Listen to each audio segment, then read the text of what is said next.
ជួបបងនៅទីក្រុងភ្នំពេញត្រឹមស្នាមញញឹមមួយបេះដូងអូនលងស្នេហ៍ភ្លាមទៅហើយ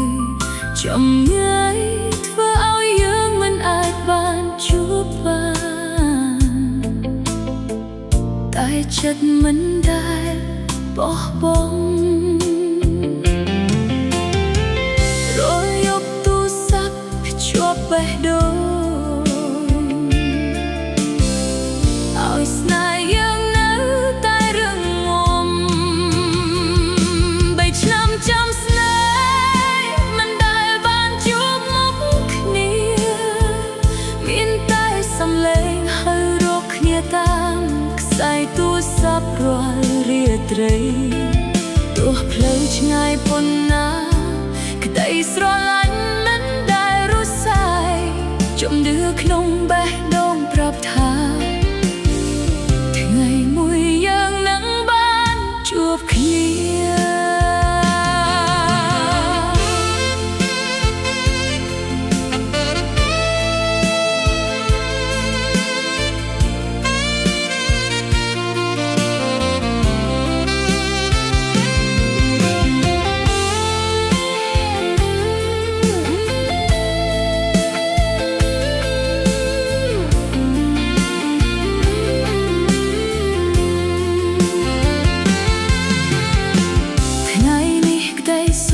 คล้ายเชื่อกาปิด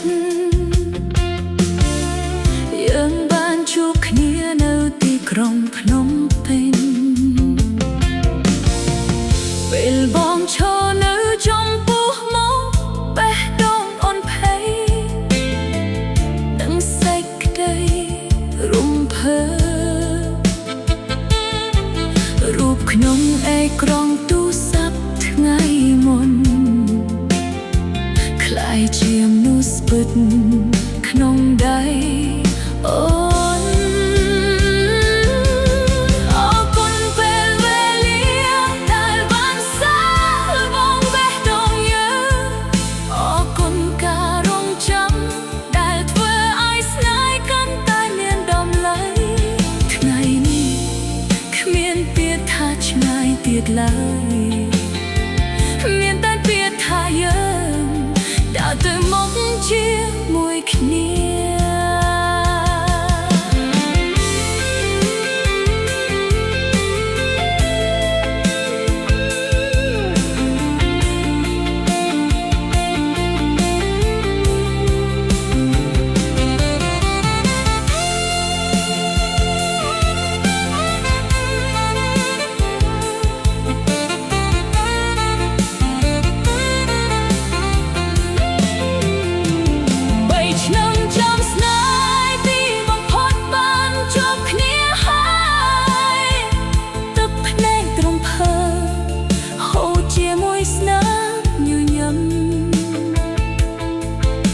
ព្រំដែ